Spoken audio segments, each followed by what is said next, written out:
Hai, Assalamualaikum anak Umi kelas 3. Ketemu lagi di pelajaran bahasa Indonesia bersama Umi Embun ya nak ya.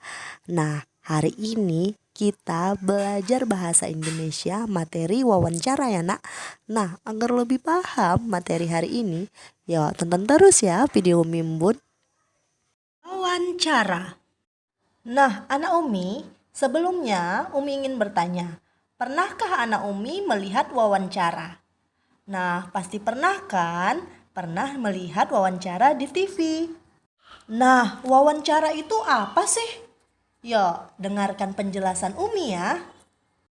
Wawancara adalah proses tanya jawab antara dua orang, yaitu pewawancara dan narasumber. Nah Umi, pewawancara dan narasumber itu apa Umi? Nah, pewawancara adalah orang yang mengajukan pertanyaan. Sedangkan narasumber adalah orang yang memberikan jawaban atau informasi yang dibutuhkan pewawancara. Tujuan wawancara adalah yang pertama, sebagai bahan informasi. Misalnya, anak Umi ingin mencari informasi dengan masalah ekonomi. Yang kedua, sebagai bahan opini.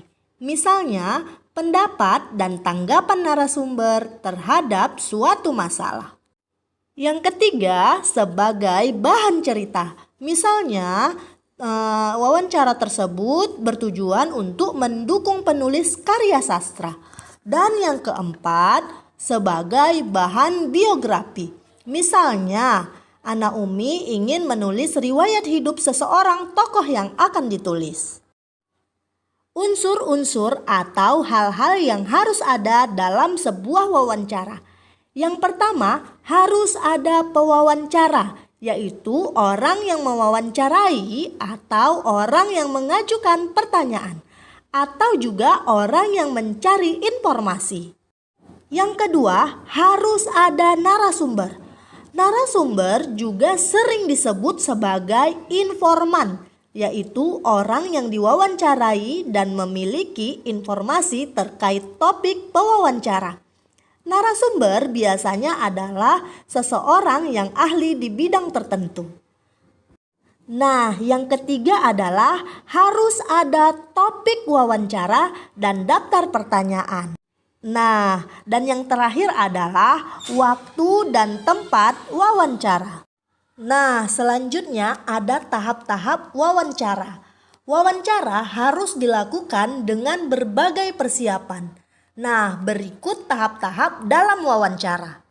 Nah, yang pertama ada tahap sebelum wawancara, yaitu tahap persiapan. Nah, persiapan apa saja yang harus dipersiapkan? Yang pertama, menentukan topik wawancara. Yang kedua, menghubungi narasumber. Dan yang ketiga, menyusun daftar pertanyaan. Nah, tahap yang kedua adalah tahap saat wawancara atau pelaksanaan wawancara. Nah, apa-apa saja tahapnya? Yang pertama, mengutarakan maksud dan tujuan wawancara. Yang kedua, menyampaikan pertanyaan dengan teratur. Dan yang ketiga, mencatat pokok-pokok wawancara. Nah, tahap yang ketiga adalah tahap setelah wawancara atau penyusunan hasil wawancara atau penyusunan laporan. Nah, dari hasil dari tahap pelaksanaan akan disusun menjadi laporan. Hasil wawancara yang sudah dilakukan disusun menjadi sebuah laporan. Nah, anak Umi, bagaimana? Sudah paham kan materi hari ini anak Umi? Oke anak Umi, sampai di sini dulu ya video Umi Embun. Semoga apa yang Umi Embun sampaikan pada hari ini bermanfaat untuk kita semuanya ya nak ya. Oke anak Umi, sampai jumpa di video Umi Embun berikutnya. Assalamualaikum.